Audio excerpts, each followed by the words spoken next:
چھوٹے سے شہر میں ایک غریب بچہ تھا جس کے پاس نہ اچھے کپڑے تھے اور نہ ہی کھانے کو کچھ۔ تم یہاں کیوں بیٹھے ہو؟ تم نے کھانا نہیں کھایا؟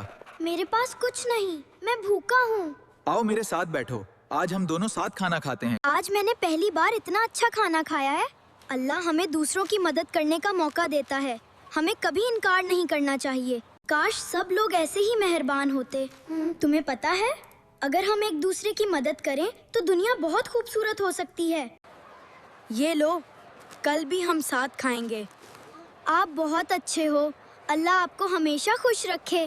اصل خوشی دولت میں نہیں بلکہ دوسروں کے چہرے پر مسکراہٹ لانے میں ہے۔ تم دونوں ہمیشہ ساتھ کیوں رہتے ہو؟ کیونکہ ہم نے سیکھا ہے کہ کسی کی مدد کرنا سب سے بڑی نیکی ہے۔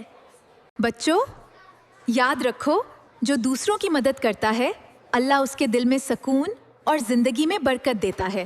میں کبھی اکیلا نہیں تھا، اللہ ہمیشہ میرے ساتھ تھا۔